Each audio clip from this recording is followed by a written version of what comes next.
Greetings. Welcome back to the podcast, and thanks for listening, or if you're on YouTube, for watching.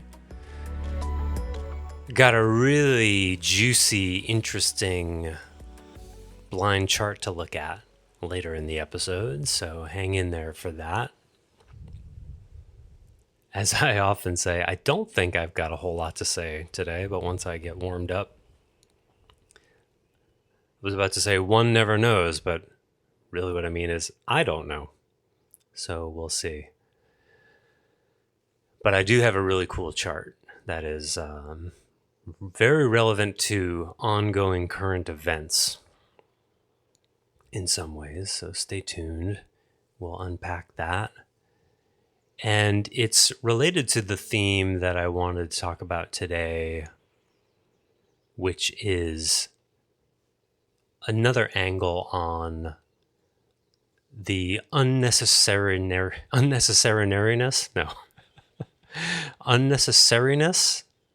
Unnecessity. I don't know if we have a word for that. The non-necessity. Anyway, I play with words when I'm warming up sometimes. The necessinariness. Now I like that. The non-necessity. That's the word. The unnecessity. Stop it, Joseph. Go on. It's not necessary to map essence. That's been a theme I've been talking about for a number of episodes. And at the risk of saying this, you're supposed to, as a teacher in any, whatever you're teaching, you're supposed to repeat yourself a lot more than is comfortable for you. And for someone with a memory like mine, that's really good, because I'm pretty sure I've talked about this at least once, but I probably talked about it in like 4 episodes. So I'm not bored with it because I don't know how many times I've talked about it.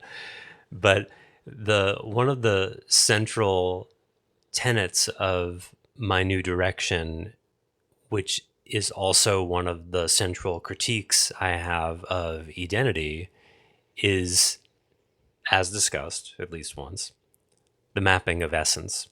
And so let's step back again into what stays called the Holy Trinity of metaphysics, or something like that, which goes at least as far back as Aristotle, and a lot of different philosophers have used it. Essence, form, and expression.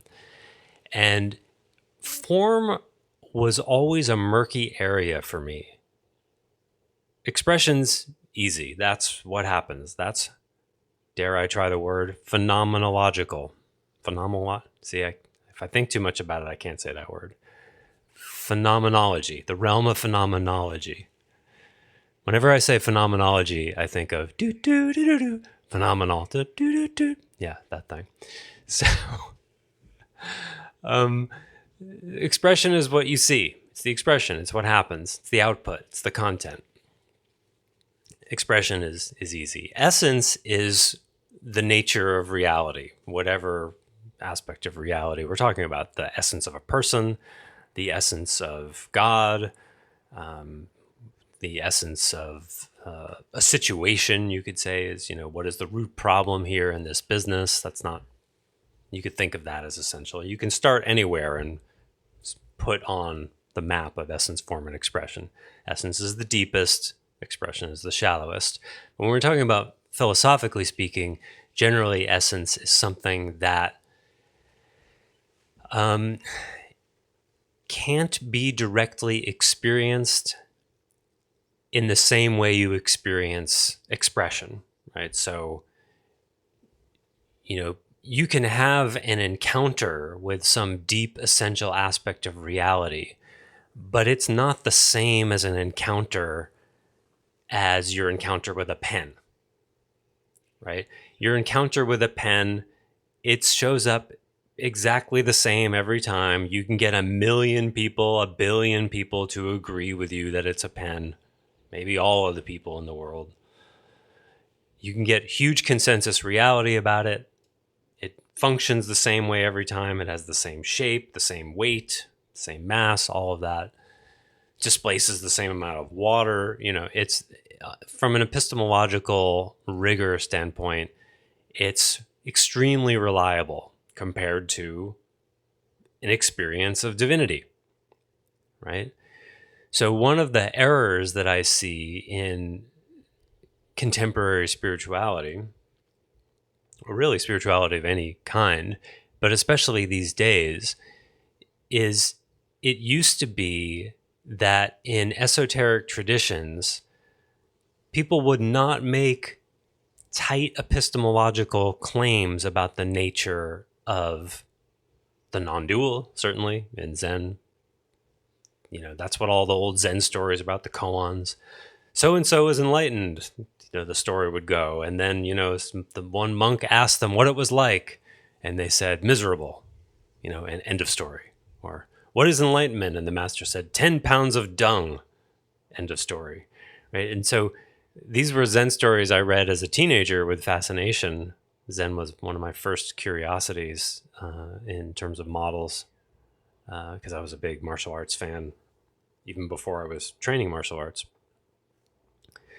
So in pure Zen, there's a real fidelity, a real loyalty, a real rigor to, we will not talk about what it is, because anything we say about it isn't true. Now that has a certain sense to it when the aspect of essence they're talking about is non-duality, because words by definition are dual, and they're trying to get you out of your mental mapping of reality, which wants to carve things into boxes to make it knowable, to grasp it cognitively. But what the non-dual, or what in identity was called the pre-dual, is called the pre-dual, that's not the paint on the canvas, it's the canvas. And it operates according to different rules. And it's sort of like, so using that metaphor, if you want to describe what the non-dual or pre-dual is, then you're wanting to turn the canvas into a color. And you can paint with your mind some yellow on that canvas and go, oh, look, it's yellow. No, that's not the canvas.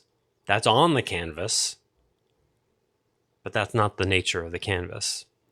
The nature of the canvas doesn't fit into your mind. And if you try to fit it into your mind, then you're no longer in that domain. You're in your mind. That's the problem there. Now that's relatively simple in some ways. But where I see a lot of errors happening is when it's, I don't mean simple like easy. Simple doesn't mean easy. Simple just means not many moving parts. And that's one of the beauties of Zen. It's not complex in that it has many moving parts. It's just like you're either operating at the level of duality or non-duality, and it's really one or the other. That's simple. Is it easy to access that place? No, it can be really hard. It can take years and years and years, but it is simple. But I use that as an example a lot when I'm talking about the imponderability of essence, because of how simple it is, how stark it is, you could say. Because it's seductive to want to map essence. We as human beings want to know the nature of reality.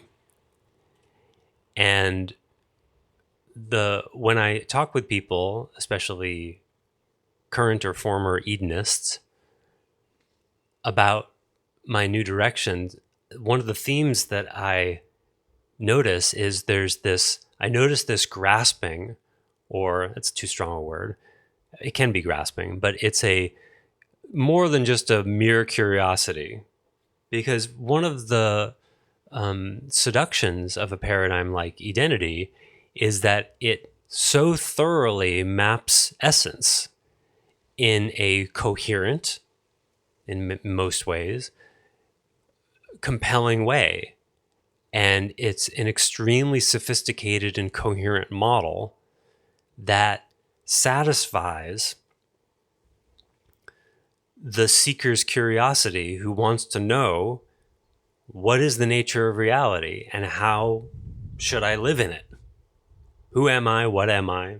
How should I live in this reality? You have to know the nature of reality to some degree, or so it seems, to know how to live well in it. That's one of the foundations of applied philosophy. So, as I think I've said before, but surely bears repeating, an unexamined life is one that is lived at the level of expression. And if you're listening to this podcast, you're probably not one of those people. So you're interested in knowing the nature of reality, or at least knowing the structural layer. So form, I didn't say this before, so it's essence, form, and expression. And for me, form has always been, ironically, kind of formless. Like, what is form? Like the shape of it? What is that? And so I still use form sometimes, but when I say form, I'll often add the word structure or function as sort of synonyms or expandonyms. I want to make that word up. They're similarities to explicate that word form to give it more tangibility. And it's not always function, and it's not always structure. Structure and function are sort of different things, but those are kinds of form. And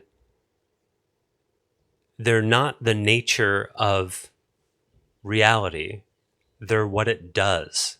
It's the shape of it. It's like the shape of the maze that is not easily seen that you're walking through. You know, like if you've ever been to an IKEA, the first time you go to an IKEA, this is such a weird example, but go with me on this. The first time I went to an IKEA, you walk through and you get stuff, and then you buy what you buy, and then you leave. But you may not realize the structure of the IKEA, and that the whole thing is really designed so that you have to walk through everywhere. Like when you want to go, I think there are some shortcuts out, but they're not plainly findable. I think you have to walk to the end. It's not like a grocery store, where there's aisles and you can choose whichever way you want to walk through that, because it's not a maze really. But the IKEA is actually a maze designed to not look like a maze, and there's only one way through, right? There's only one way to get to the next section. And if you want to go check out, buy whatever shit you've accumulated, then you've got to go through everything. It's brilliant. It's a brilliant design. But they make it so that you don't feel that necessarily. Now, after you go to IKEA a couple of times, or, maybe if you've got better spatial relations skills than I do, mine are not very good. So I remember the moment where someone told me, maybe the second or third time I was in an IKEA, like someone explained to me like, well, you have to go through everything. And I was like, oh, I didn't really realize that. That's the structure of it. The expression is, here are the mattresses, and these are desks, and here are really long shoehorns, which are kind of interesting. I still have one. That's the content. That's expression. But the structure is what you're inside of that is influencing you, whether you realize it or not. And so that's one way of talking about it, is structure. And then that structure can have functions.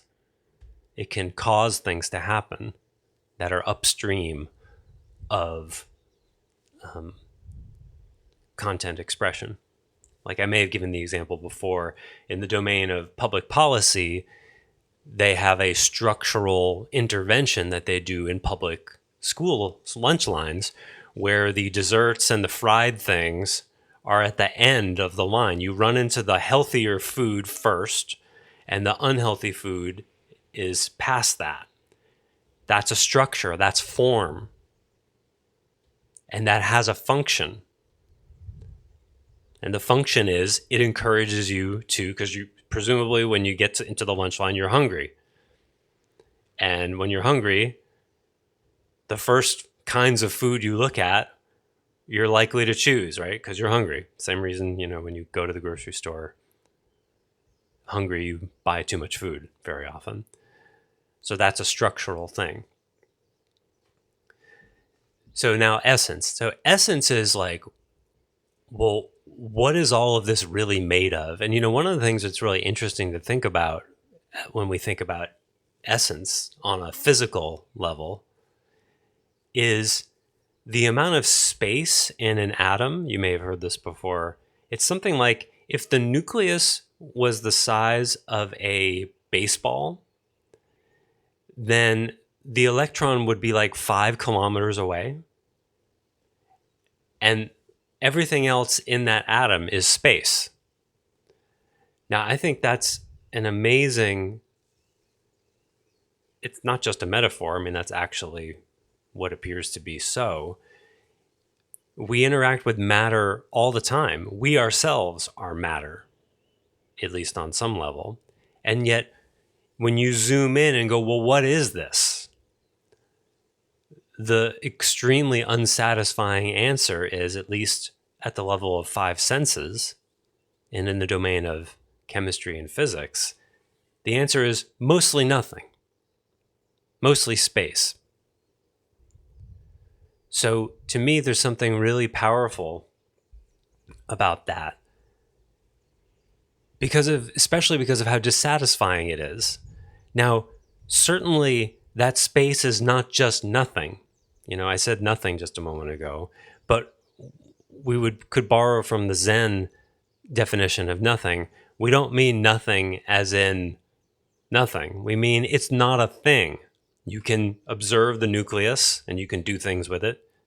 Fire a neutron at it, for example, or split it in two, or you can do things to it.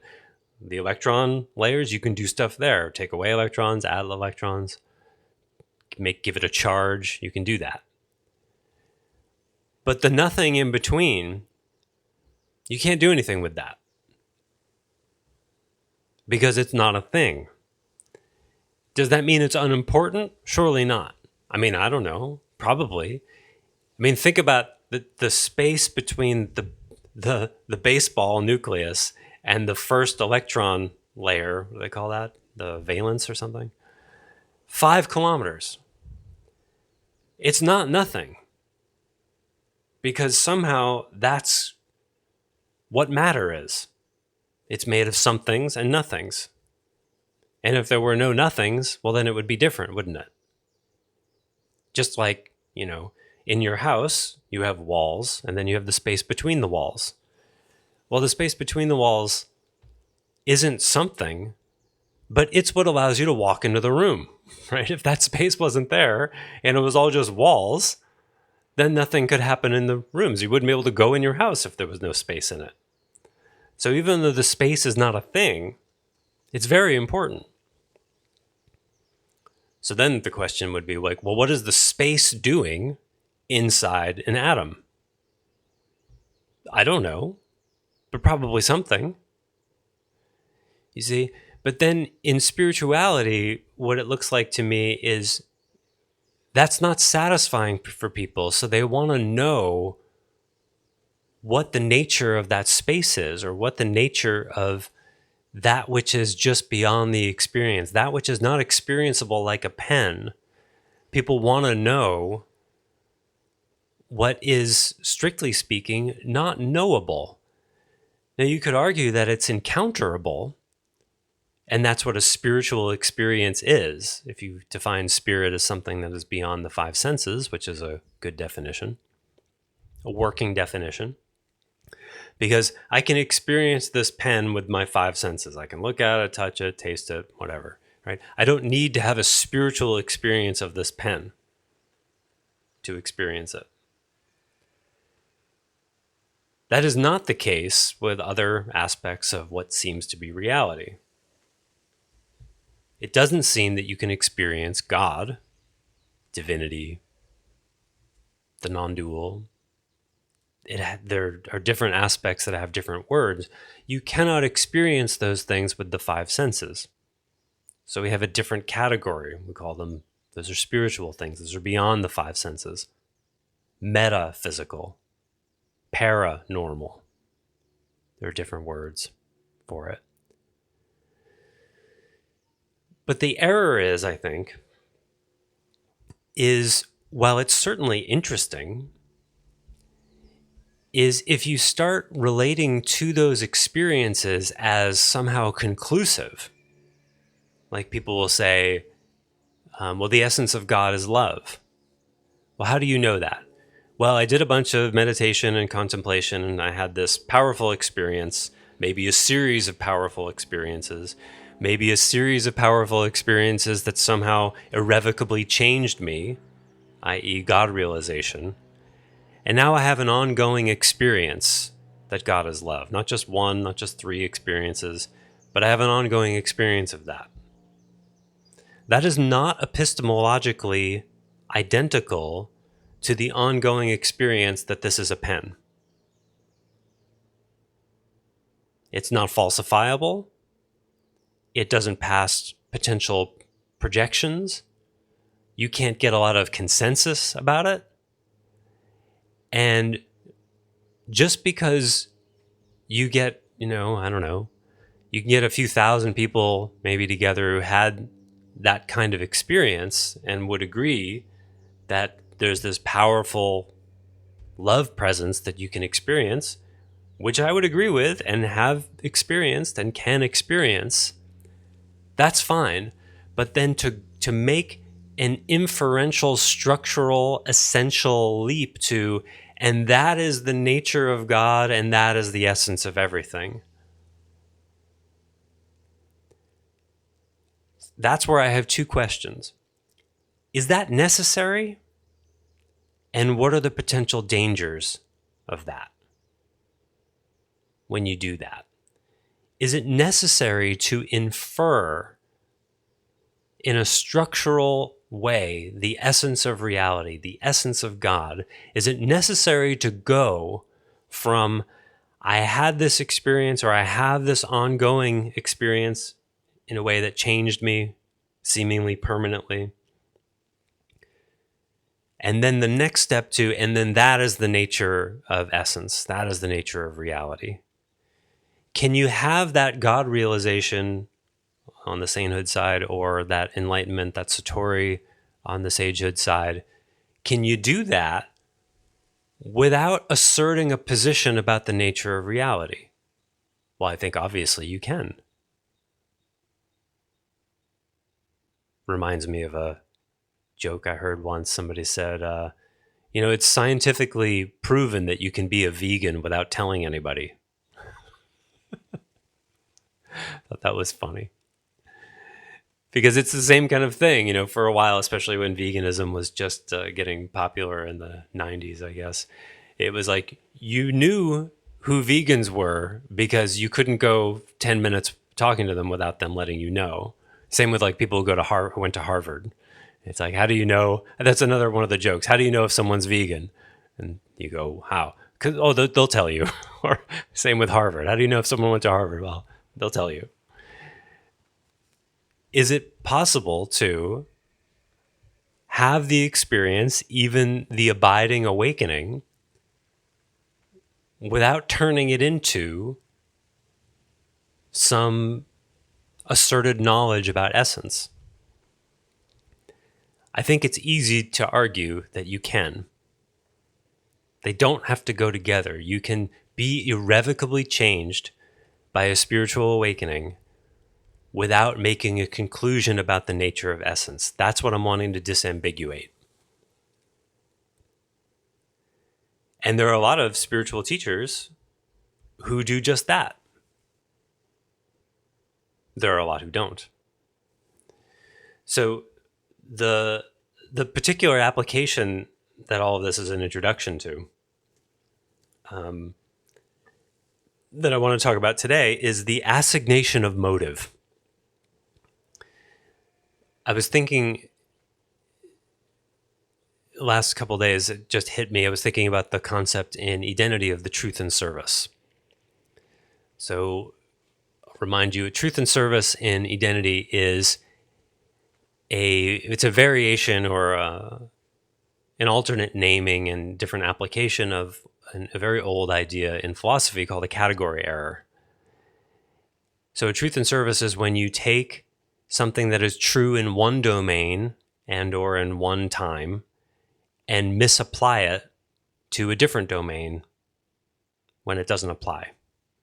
And specifically, the in-service part means that the person's defense system is using something that is true in one way, in one domain, misapplying it in service of what?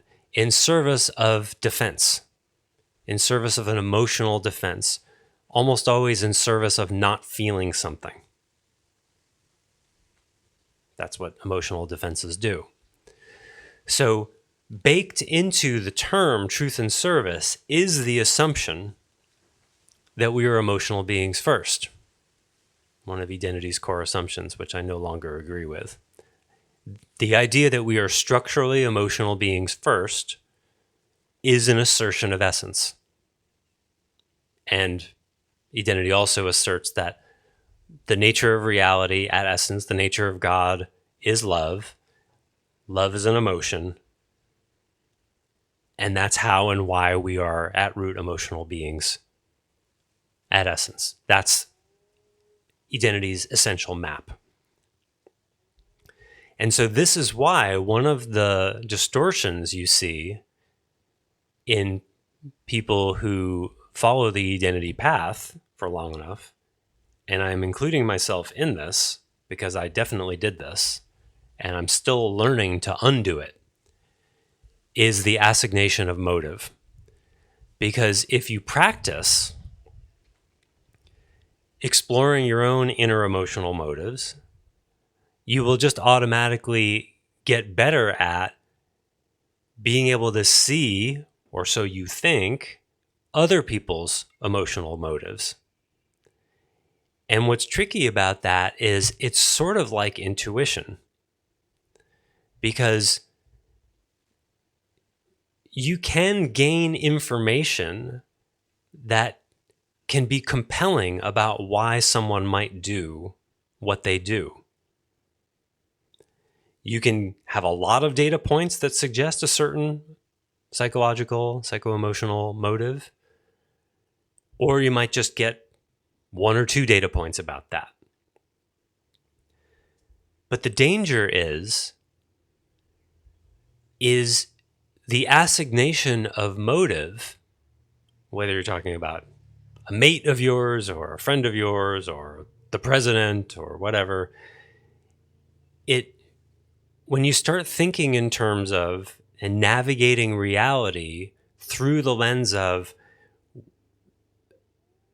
an essential map, we're all emotional beings first. The nature of reality is emotion first. Therefore, emotional-based motives are driving everything. Therefore, I'm going to start paying attention to that. That's the frame. And you can get skilled with emotional motive assignation. The problem with that is that you can't know for sure. It's not epistemologically the same as this is a pen. You might have more or less evidence. You might be right. It's just like intuition, and intuition is usually part of how that works. It's a combination of the emotional developmental line and the intuitive. So I'm not saying you cannot read emotional motives. No. I'm saying you can never be sure. And that's the danger.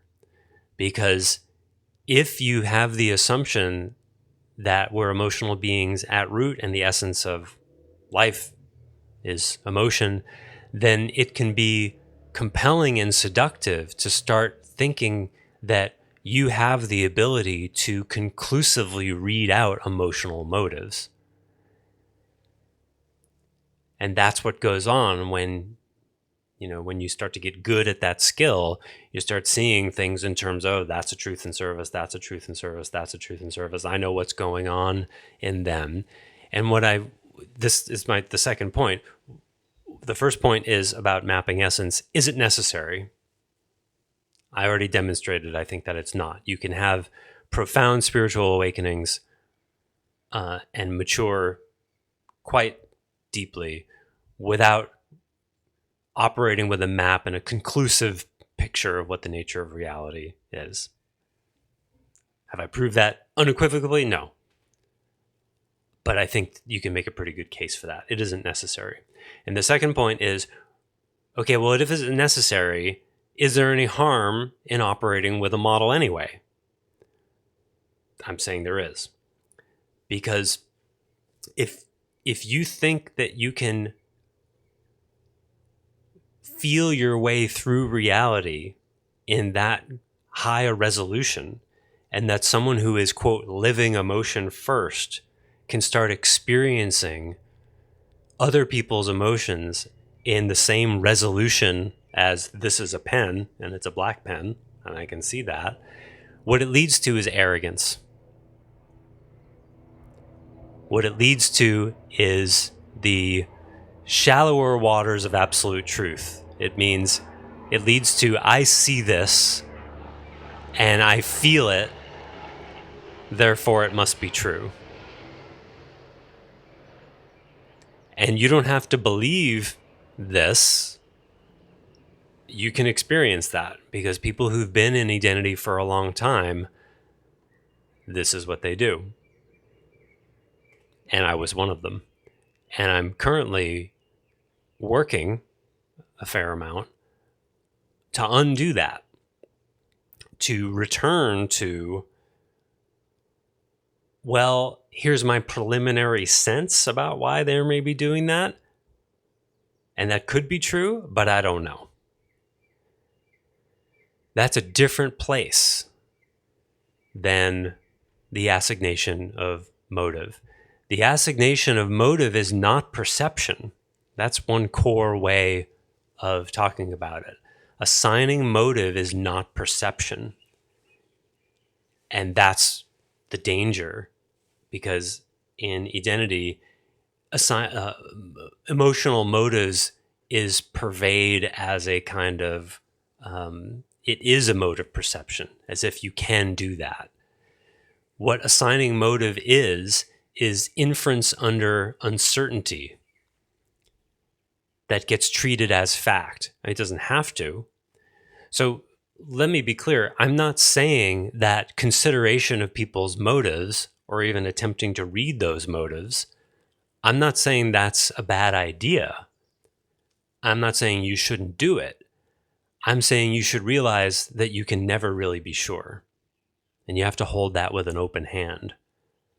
That's a much more responsible way, and a more realistic, and I mean that in terms of staying in reality, way of doing that. You can't treat your emotional reads as fact, is what I'm saying, because the failure mode of that is extreme subjectivism, arrogance, narcissism. It's non-relational. Because if you assert that you know someone's motive better than they do, and you might. So I'm not talking about the activity, I'm talking about your relationship to it. If you hold it that you know their motive better than you do, and that's a foregone conclusion, you're out of reality. So you might be able to pick up the motive, but then that's a preliminary assumption that you should not hold, certainly not as a weapon, which I certainly have done. Because in the end, it becomes a way of keeping people away and avoiding the discomfort of real relationality, avoiding the discomfort of not knowing, because you really can't know. And then the assignation of motive becomes a way of relating. And that isn't what relating is. So there's what happened, the behavior. There's how a system is structured, the mechanism. And there's why it happened in that moment. Motive assignment skips mechanism entirely and jumps to, or can jump to, this is what they are. It can be reductionistic. That's another one of the dangers. It can reduce someone to that shadow motive when you actually can't know for sure.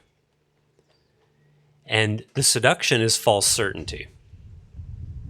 It feels accurate. Assignation of motive produces a coherent story. It reduces ambiguity. And here's something that's really important about it. It stabilizes the observer. It replaces uncertainty with narrative. They did this. Here's why they did that. I know. And now I've digested the moment.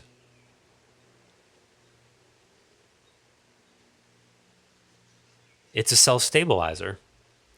And in so doing, you could say what that is externalizing regulation. Because if you know what the motives are for what someone else, for why someone does something, if you pretend you know what the motive is,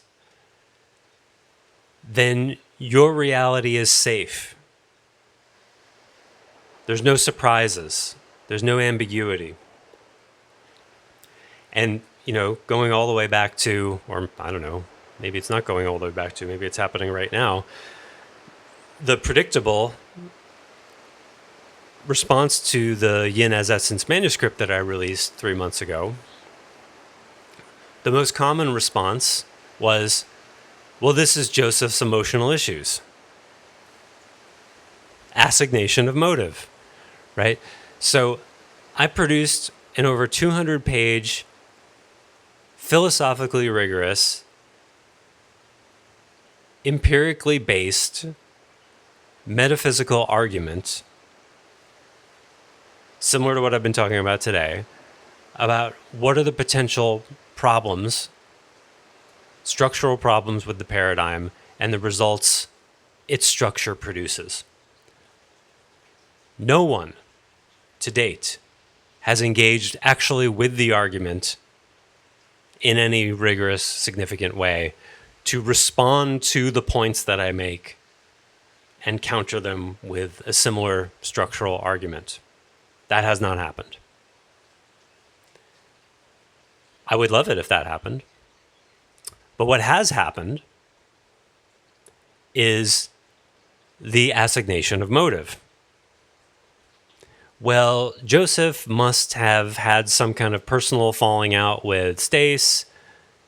I mean, he wrote about a disagreement they had in the manuscript. I put that in there precisely to not let that be a mystery. I wrote exactly what happened.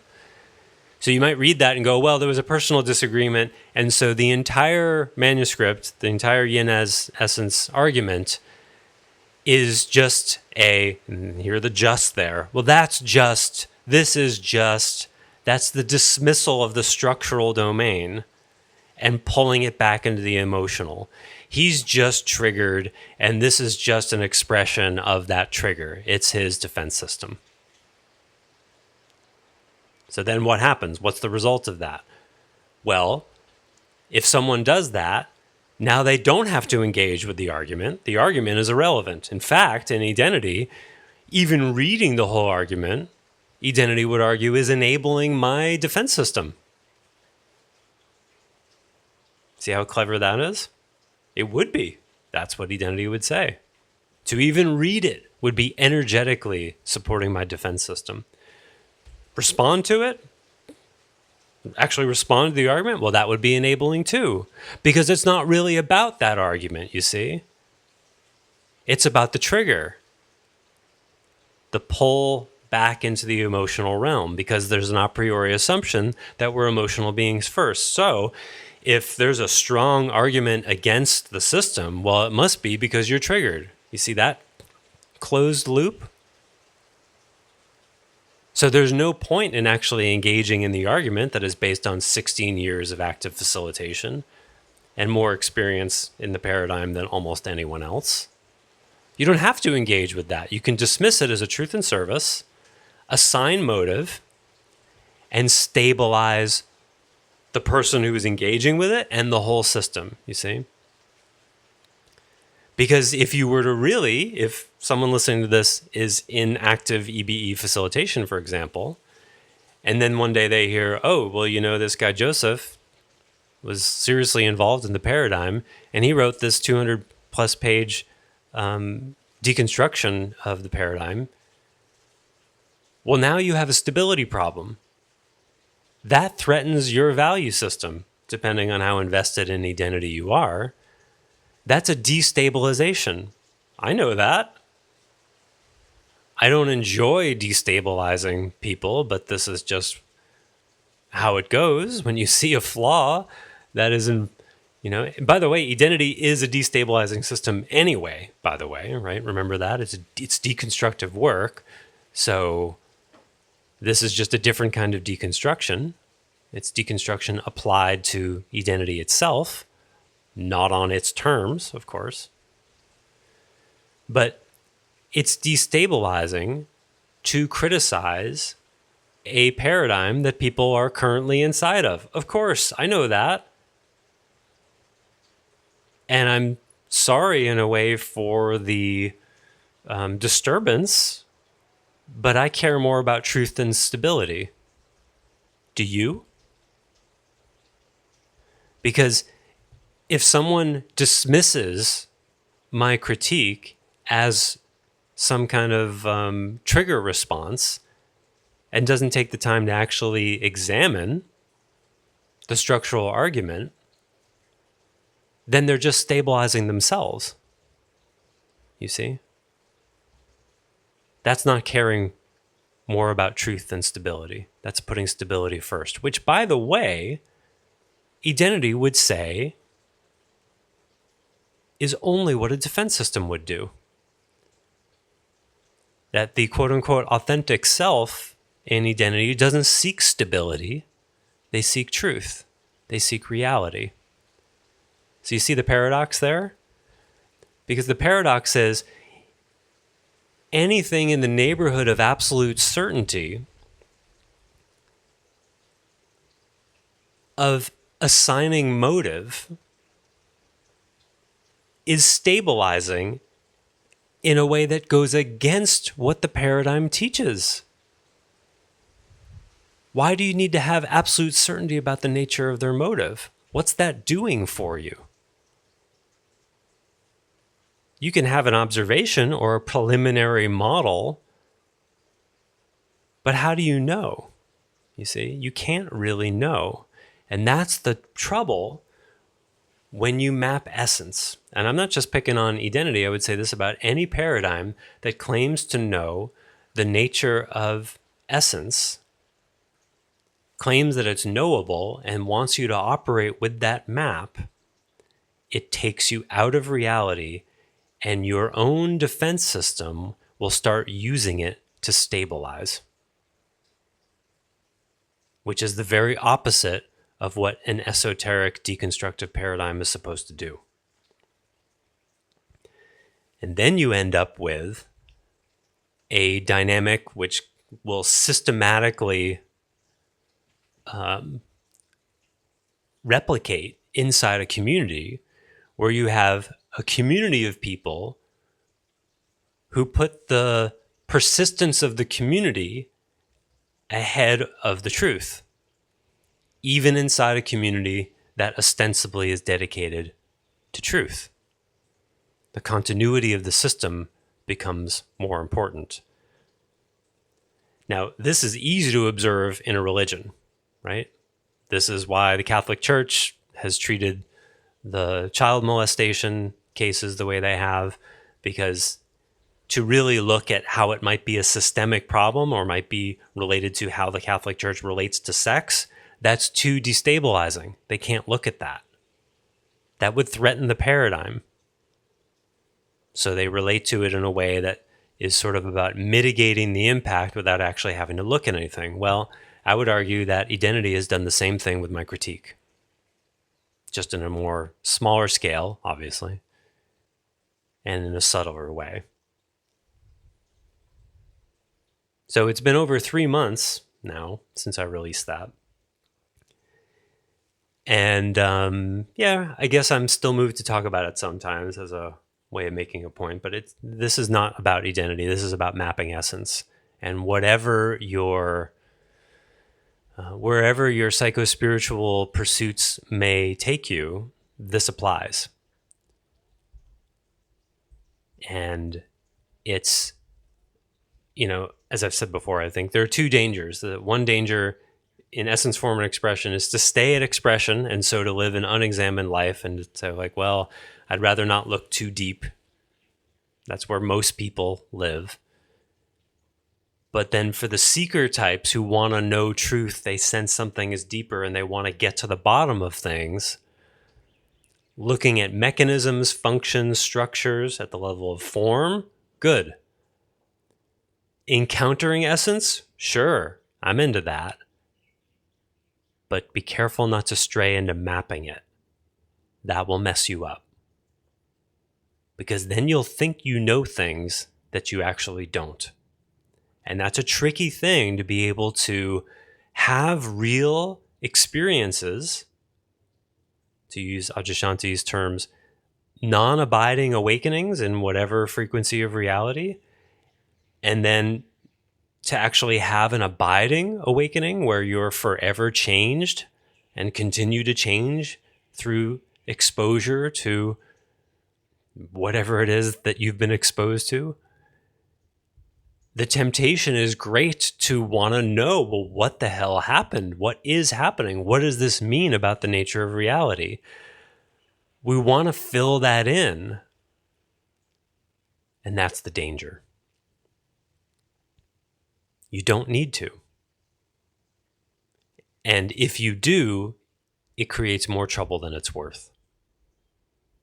That isn't just my theory. That's my own personal experience. Because I've operated with identity as a map of essence for a long time. I got really good at it. And now I'm trying to get really good at not mapping essence. It's quite liberating. I wouldn't say I'm done. It's hard to know because I don't see it. I don't see that I'm doing it until I do it. But I'm doing it less. Okay, I think that's enough on that. I really didn't think I had much to say on that. It's part of how my chart is actually structured because of my Venus in 7th house. I often really don't know what I have to say until I'm saying it. And yeah, that seems to be a way in which I'm structured.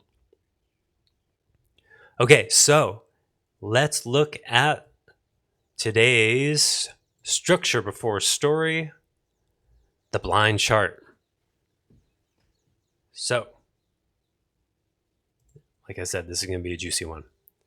So let's start here with the interface, first house. This is a Capricorn ascendant, so the system meets reality through structure, control, and managed positioning. Capricorn rising. Remember, the interface is the first house, you could say the emergence of self, the interface with reality. It's sort of the existential orientation toward life. Structure, control, managed positioning. The default orientation for a Cap rising is to organize, contain, build. Reality shows up as something to be handled and structured, not just experienced. Capricorn risings are often kind of recognizable. It depends on all the other placements, of course, but that Cap rising, I feel, probably because I'm a Libra rising, they feel very different to me. They feel denser. Again, it can depend on the other placements, but you start to study enough Capricorn risings, you start to experience them like they have a sort of weight to them. And that's not necessarily a bad thing, but yeah, there's a weight there. So now let's look at some identity stuff here. So the sun identity is in Capricorn in first house. Identity here then is constructed through control and positioning. The self isn't assumed. It's not just whatever you are is. And a Capricorn sun in first house is built. There's an ongoing process of establishing and reinforcing identity through structure. Now you see here, we also have Rahu conjunct Sun. Rahu amplifies that. It's going to amplify the identity layer. So there's pressure from Rahu to become more defined, more established, more powerful in terms of self-construction. The identity isn't just built. Sun and Capricorn would do that. It's not just built, it's pushed to expand. That's going to be Rahu's influence on that. Directly across from that, Ketu is in Cancer, in the 7th house. They're always 6 houses away. The 7th house is the relational domain. So here, the relational domain is not functioning as a stabilizer. There's detachment. That's the Ketu influence. Subtraction, detachment, fragmentation. So there's going to be detachment from emotional bonding and any kind of mutual dependency, because that's Cancer. So the Cancer influence is being undone by Ketu. Detachment from emotional bonding. Relationships are present, but they're not where the system anchors itself. So then that axis is pretty clear. The self is amplified. Sun and Rahu in first. Relationship is de-emphasized. Identity grows in first, but it's not balanced by relational grounding. So now let's go to the value system structurally implied in this chart. So in the 2nd house, now this is a really interesting one. You got Mars and Venus in Aquarius in a tight conjunction. They're 1 degree and change away from each other. When you have a conjunction like that in one house, the closer together the planets are, when you hear planets, think functions, the more fused those functions are going to be. Now that can be powerful in a good way, or it can be powerful in a bad way. We're not talking about the level of expression yet. We're talking about the structure. So action, Mars, and bonding, Venus, are fused together in the domain of value, resources, and continuity, 2nd house. So, and then I don't know if I mentioned the Aquarius part. Mars in Aquarius applies action through systems. Aquarius is a bit detached in a kind of abstract system sort of way through strategy. And Venus in Aquarius values things through pattern and network, not through intimacy. Aquarius is systems, network, high-level strategy. And one really interesting thing about, I'll slip into expression here just for a moment because it's really common and pretty interesting. So that was just the structural read about Mars and Venus. Anytime you have Mars and Venus in one house, you have a developmental tension, because Mars is the application of force, very yang, and Venus is valuing, attracting, relating. It's yin, it draws. So they're opposite. So it would be very likely that this would create a developmental tension for someone. One of the things you see in expression is when these two are very close together, it can create what is known in the cult dynamic world as charisma. A powerful kind of charisma, because Mars is saying, I want this, and Venus is saying, and it will come to me.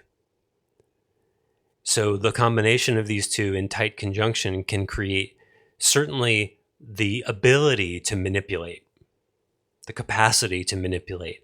Now that might express as a very positive influence, like in leadership, or someone who is a helper of people, or a coach, or something like that. It creates influence. I actually was looking at Michael Gerber's chart a few days ago, and he had he's still alive. He has a very tight Mars and Venus conjunction like that. And that makes sense. I used to work just 2 levels below Michael Gerber. If you don't know Michael Gerber, best-selling author of The E-Myth Revisited, still the number 5 business book in business book history. And I remember, like, when he would talk to you, he would look into your eyes without blinking, and it was like no one else existed in the world. It was just extremely compelling. People said the same thing about Adolf Hitler. Adolf Hitler also has Mars and Venus in tight conjunction. And there's a great example. Michael Gerber, not a cult leader. E-Myth was not a cult. I worked there. Did it have unhealthy dynamics? Sure, every business does. But it wasn't a cult. It was a powerful value system that helped a lot of people. It was brilliant. Still is in many ways. Adolf Hitler took the same capacity and did different things with it. So that's such an interesting example. This archetypal power when people have Mars and Venus in tight conjunction. That's just sort of a side about expression. So we don't know yet whether this blind chart, whether he or she used it for good or for bad, for positive influence or negative influence. You'll have to stay tuned to find out. Okay, so back to my outline here. Where are we? So Mars and Aquarius values, yeah, okay. So when these two are fused, I don't know if I read this yet, you get a system where desire and bonding operate as one mechanism, and that mechanism is applied to acquiring and stabilizing value. That's the second house, right? So it wants to apply force and draw and attract in a systemic way, Aquarius, in the domain of value, continuity, and continuity, and what's the other word for second house? Sustenance and continuity.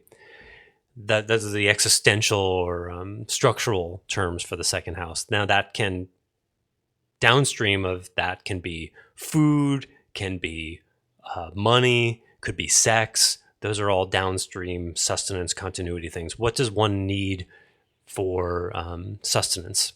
What does one need for continuity? It could be a lot of different things at the level of expression.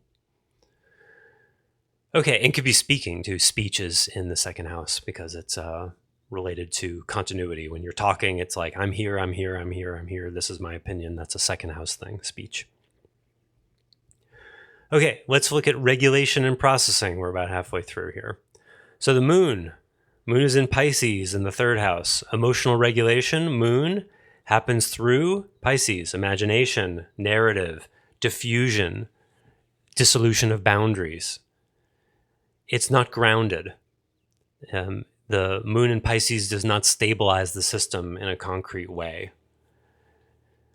Third house is the house of applied effort. It's not really necessary to make the case here. It's what's right in front of you, what you're dealing with in the day-to-day. Can have to do with skill building as well, but it's not necessarily relevant in this case. But moon in Pisces, it is important to know.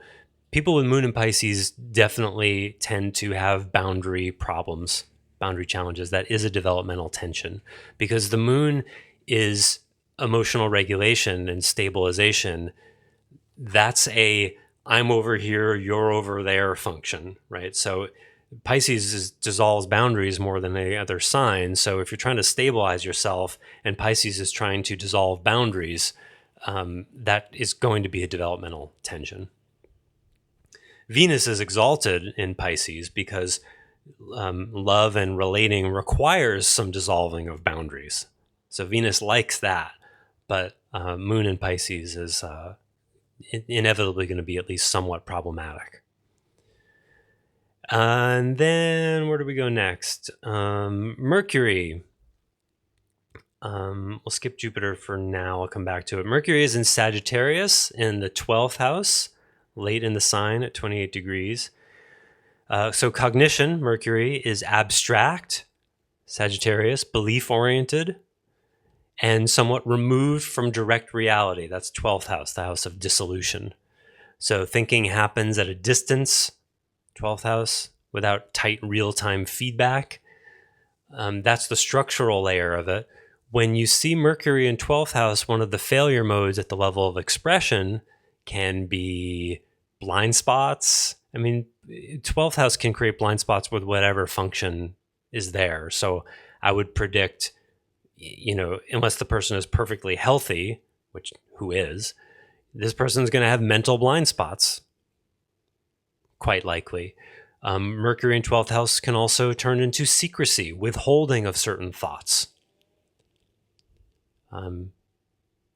which will become more important later. Okay. What else? So emotion, moon, and cognition, Mercury, are not functioning as stabilizing anchors.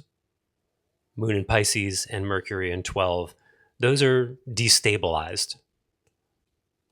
Saturn is exalted in the 10th house. Saturn is exalted in Libra. This becomes the primary stabilizer. Now that's really important. So this is one of the ways in which you can structurally map, just by looking at a chart without even talking to the person, what is probably going to be structurally weak and where's the compensation going to show up. That's super interesting to me because you can actually map compensation patterns. So you've got I don't like to use weak and strong, but I think I've already defined it. So just for shorthand, you got a weak moon, a destabilized moon, a moon with weak boundaries, and a cognition challenge in the 12th house here. So those are both likely compromised to some degree. So what's the system going to do? Where are they going to stabilize? What's strong? Saturn. Saturn is very strong in Libra. It's exalted. That doesn't necessarily mean good. That means it has high capacity. So this means structure, control, and long-term positioning in the public domain, 10th house, is what holds everything together. There's high capacity for building systems, Saturn, and operating within constraint. Saturn likes Libra that way. Because Saturn is constraint and systems, and Libra is calibration, organization, order, fairness, that kind of thing. They're confluent like that. They're both measured. So high capacity for structure, building systems. And now remember, speaking of systems, Mars and Venus, both in Aquarius. Aquarius is a Saturn sign. It's also related to systemization. And we'll get back to the how these connect in a little bit. Okay, we're almost done. Jupiter in Aries in the 4th adds internal drive. Internal, 4th house is internal foundation, inner world. So Jupiter's going to add a drive internally and expansion, but it's not inherently stabilizing. It's active but not anchoring. And the reason for that is, one, the 4th house is the inner world, and Jupiter expands out. So it's not confluent in that house. Jupiter wants to expand. 4th house wants to consolidate inward. On top of that, the 4th house is in Aries, which is action without reference. The failure mode there is an absence of metacognition. So Jupiter is going to want to expand and not do a whole lot of thinking about it. It's just going to do it. So let's look at the whole system. The stabilization pattern starts to become clear. So the system does not stabilize through relationship, K2 and 7. That's going to erode stabilization through relationship. It doesn't stabilize through emotion because Moon is in Pisces. And it does not stabilize through cognition because Mercury is in 12. So what does it stabilize through? How does this person stabilize themselves? Through structure, Saturn in 10, and value acquisition with this very strong Mars-Venus in 2nd combination. So now what ties all this together is what's called the dispositor chain. And I'll explain how that applies here. So the 1st house is in Capricorn. Who rules Capricorn? For those of you learning astrology, I'll give you a moment. Who rules Capricorn? This is just stuff how you have to memorize. There is a logic to it, but you have to memorize. There is some memorization involved, which I struggled through. I'm still memorizing it all myself, but I know that the lordship chains. Fortunately, the Saturn rules Capricorn. So first house routes to the very strong Saturn exalted in 10. So structure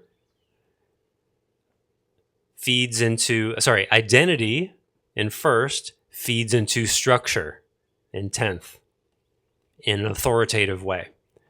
Saturn in Libra, who rules Libra?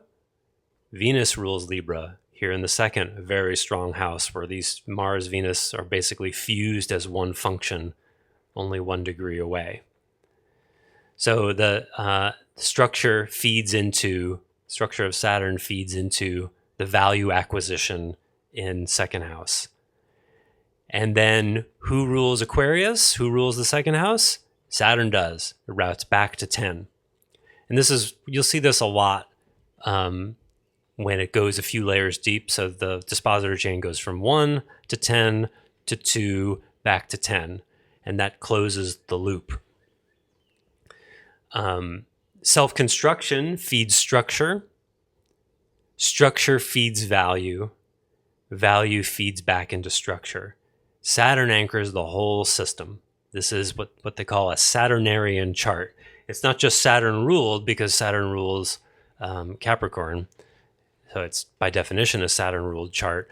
But Saturn also is extremely strong. It's not only is it exalted in 10, where it's very happy to have that kind of power and influence, but it's the strongest element in the whole chart, especially compared to the weak moon, the weak relating in 7, and the dissolution placed Mercury here in 12.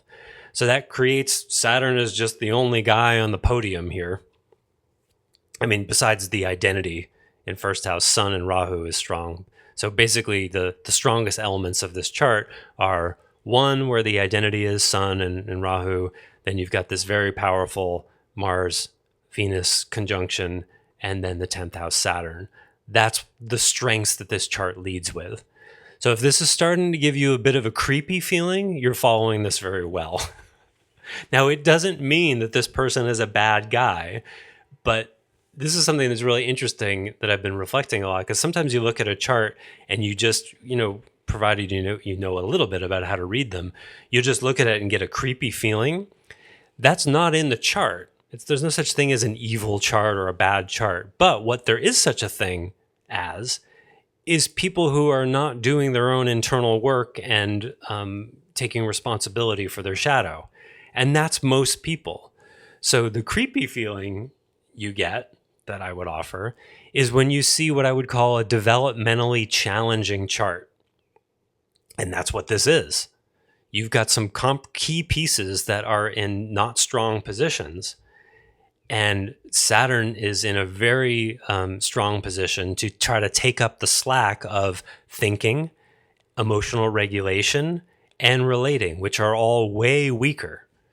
So if this person's not paying attention, then the acquisition of value dynamic, the heavy and also early degree, it's at 3 degrees here, the heavy constraint control dynamics that Saturn can do can run away. And then you've got Rahu conjunct Sun in first, which is going to create this push for control and establishment of an identity. So if this person were to live an unexamined life, you might think, yikes, that could be a person who, might do some manipulative things. That's the story it tells. It doesn't mean they're going to do that. It could be someone who builds a new kind of engine or creates a new kind of government. There's all sorts of cool things that such a person could do as well, but they would have to be aligned, to use the term I've been using for a while. Okay, so let me just look at my notes here. Did I miss anything? Yeah, so the system becomes reinforcing around control, structure, and resource consolidation. That's what this chart is the strongest at. It's a system that builds itself, first house identity, through structure, 10th house Saturn, and value, second house Mars and Venus, because it doesn't have stable relational or emotional grounding. So, any guesses who it is? This is the infamous Jeffrey Epstein.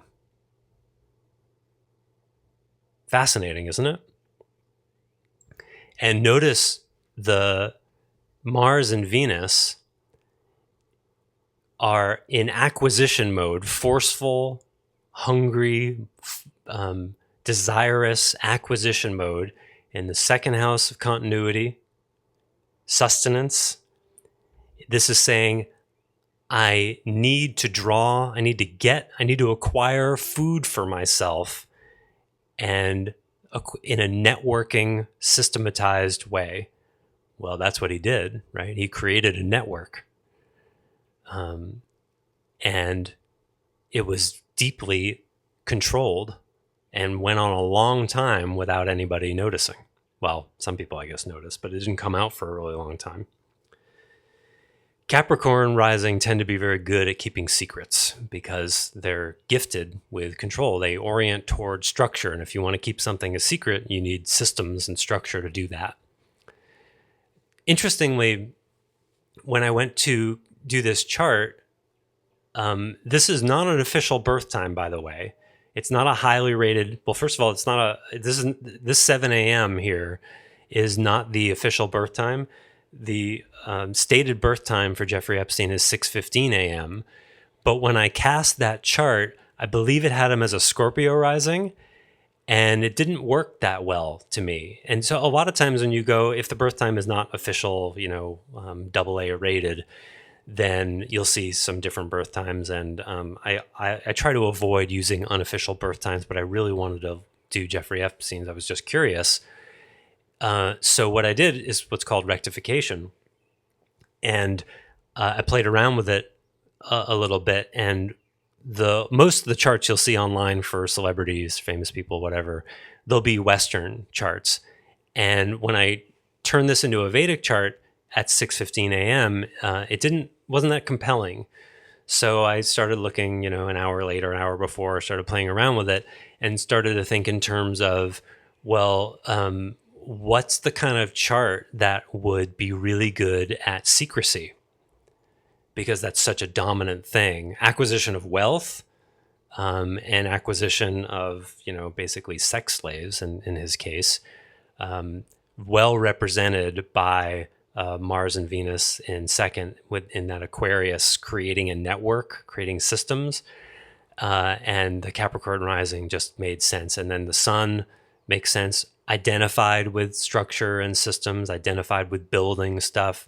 And the Saturn in Libra doubles down on that. So, 10th house is public authority. He built a kind of, not public because it was secret for a while, but it was, it existed in the world. It was not a private system he created.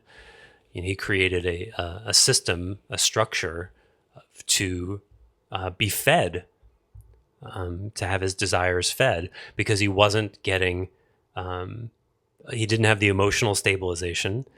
And now that it's Jeffrey Epstein, this K2 in Cancer. Cancer is emotional continuity and protectiveness. Well, the guy was not emotionally protective or continuous, was he? Well, that we can account for with that K2. It's going to subtract out the relational protectiveness dynamic. So for him, with relational stability subtracted heavily here, and the weak moon in Pisces not helping any, and then the inner world expanded, exaggerated without a lot of meta. Mercury, 12th house, can failure mode into secrecy, but at the same time, orientation. 12th house can also be the unconscious thinking, blind spots, and then an overdeveloped sense of identity with Rahu conjunct Sun. That's the structural picture. A grim one. Now, again, that doesn't mean that this is a bad chart. It doesn't mean it's a weak chart, but the developmental challenge is definitely significant because this person, a person with a chart like this, would have to really work at taming their identity-based desire. And that Mars-Venus tight conjunction, they're going to have a lot of charisma, a lot of ability to influence. You combine that with the Sun and Rahu in first, which is going to be an identity that is constantly being built and is never enough. I need to be more me, need to assert more influence than Saturn in 10th, which can turn into a lot of control. If this person doesn't get a therapist or do some kind of inner work, then that hunger and that control, given enough resources that are required here with that strong second house, that can definitely go sideways. And it did. And the last thing I wanted to say about this is, so when I came across the Capricorn rising was what I was looking for, to see if that was possible that day. And it turned out it was just 45 minutes away from what the internet birth time of 6:15 a.m. asserted. And then I took the moon nakshatra and built the periods through the life, the Mahadasha and Antardasha. And then you can map. The cool thing about rectifying celebrities, this is a bit technical, but for those of you who are interested, you can, when you rectify, first you want to create a structure that's compelling. This is, I think, very compelling to describe how he is. However, you can't just go by that because there are a lot of different elements that could produce the same kind of result. Like, for example, you could put Mars and Venus in 7th house conjunct K2. I mean, that wouldn't have happened on the same day, but you could put that in 5th house, and that could be, a manipulation dynamic. You could put Saturn. Saturn wouldn't have changed in that day, but the moon would change a lot. You can have different configurations that could create the same kind of outcome. But what you cannot fake, what is less falsifiable or more falsifiable, depending on how you think about it, is when you map the periods, the Mars period, Sun period, etc., to the actual events of the person's life. And that's where it's a really cool kick the tires moment, because I don't remember specifically. Do I have that written down in this document? No, but I did do it somewhere. I wrote it out, where his death happened in his arrest and death happened in toward the beginning of the K2 major period, and there were other life events that also corresponded to periods. So when you have that, this is 45 minutes from his asserted birth time, and it fits quite well structurally, and then the extrapolation of the life structures, life events fit the structure based on the moon nakshatra. I think it's pretty cool. And with the help of AI doing a lot of your Mahadasha calculations, you can do that really fast. It's really quite fun to do, to figure out people's actual birth time. I actually figured out that when I rectified my own father's birth chart, my social father's, and figured out that he most likely was actually born 2 a.m. the day after he allegedly was born.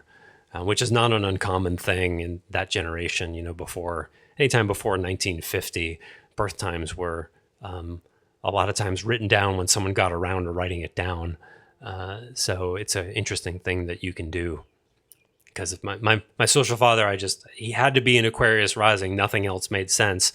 And the only way I could figure that was to be 2 a.m. after the day he allegedly was born. I think that's super interesting.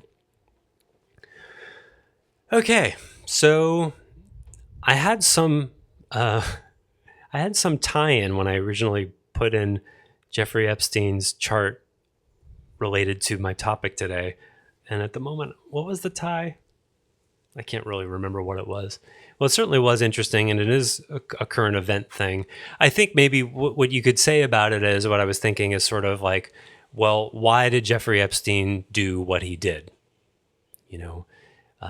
his last name is still in the news every day. Release the Epstein files. This war is about hiding the Epstein files. Blah blah blah. All that. And so, still in the zeitgeist is this, major character called Jeffrey Epstein. And was he a bad guy? Well, I don't subscribe to the idea that people are good versus bad, because that's mapping essence, right? And the chart is a really interesting way to have that meta. Is this the chart of a bad guy? It's the chart of a challenged psyche. And like I said, someone with this much potential control and this much hunger for that second house acquisition of resources, without a lot of self-examination and given enough opportunities that I imagine he had, this is something that can really go awry. So without much self-examination, this is someone who is going to be very self-oriented, potentially very manipulative, and seventh house, not care much about how he impacts other people. So does that mean he's a bad person? Well, what does that mean, a bad person? It's a serious developmental challenge that didn't get the help that it needed for him to be someone who not was a good person, because I don't know what that means, but certainly he didn't get the developmental attention he needed to not do bad things, because he definitely did bad things. He hurt a lot of people, made a really big mess, and it's still being cleaned up today. So the assignation of essence, here's a connection. So identity would take one look at the eyes of Jeffrey Epstein, and I still have the ability to, quote, read soul species. You take one look at his beady lizard-like eyes and go, oh, well, this guy's a Geffian. Not necessarily. Saying he's a Geffian is mapping essence, because he's a Geffian soul, therefore reincarnation must exist, therefore there's this place called Geffia, and it is a place where they put will and power above everything else, and that's what produces people like this, and every time they reincarnate they are like this. Well, that's not what the chart says. What he is Saturnarian, and Geffian soul species typically have very strong Mars and or Saturn influences, and this Saturn is unbridled. It's a Capricorn rising, Saturn rules the chart, Saturn is exalted. It's one of the strongest functions in the chart. I think you could argue it's the strongest function in the chart. Yeah, it's the only exalted planet.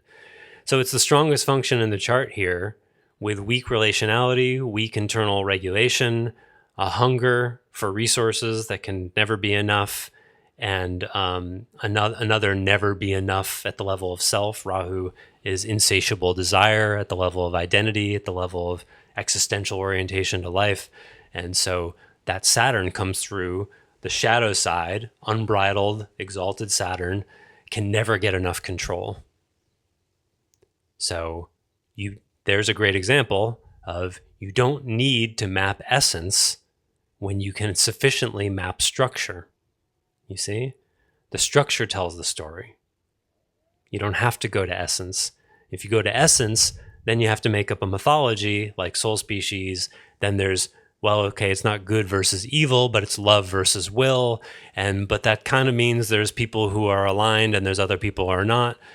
Not really. It's not necessary. What I would say is the fact is that Jeffrey Epstein, just use myself as an example, he has a much more developmentally challenging chart than I do. Not that my chart doesn't have developmental challenges, but this is a tough chart. This is a really tough chart to live. You know who else has tough chart to live? Donald Trump. He's got Moon in K2. Moon is debilitated in 4th house. His inner world is fragmented. Similar in many ways to Jeffrey Epstein. There's not a stable inner base. These are the people who are unstable at the level of emotion or relationship or identity. These are the people who, given the opportunity, will use acquisition of power or wealth or some other strong compensation to fill in the hole inside them. There's no need to turn them into Geffian will monsters or lizard people or anything like that. They're just unstable people who haven't taken the opportunity or didn't have the opportunity to examine their lives and work on themselves. Now, do you see how that should change something for you if this is a different picture than you're used to? That changes things. It eliminates any kind of subtle good versus evil. Because if you were born with a chart like this, you would have a difficult time too. And you might have ended up like him. You might have. Because this is a hard chart to live. A really hard one. That doesn't mean what he did was okay, but it does make it far more understandable. We don't have to turn him into a bad guy at the level of essence. We can say he did bad things, and we have a structure to understand why that was. And imagine he was 12 years old and someone looked at his chart and said, oh boy, we better start looking at your control issues here because you're a powerful dude. And that could really go off the rails. So how do we support you to get more stability in relationships, to get more stability in your emotional regulation world, because your moon in Pisces could be a bit compromised here? How do we turn your expansive from in to out expanding inner world instead go from in to stabilize that way? And how do we maybe fill in some of your cognitive blind spots? I don't think I quite said this before, but you could understand the Mercury in 12th in Sagittarius. Sagittarius is orientation and meaning. Mercury is cognition, thinking, processing of information. So the processing of information in the domain of meaning has unconscious blind spots, 12th house, right? So this is a configuration that could allow someone to do unconscionable things and not think about it. Now you add that to the 7th house with the K2 in Cancer in 7th, that adds to it. So the person can cognitively do unconscionable things and not really reflect on the meaning of that, and not feeling the impact on other K2 in Cancer in 7th. And then can't emotionally regulate, moon in Pisces, or at least that's challenged. So then the compensation pattern, as I said before, becomes Mars, Venus, acquisition of stability via resources and a whole lot of control to be able to do it. What if somebody had seen this when he was 10 years old and started addressing it? That could have changed lives for a whole lot of people. So, hope this was interesting for you. And that's all I have to say today. Thanks for listening. Bye for now.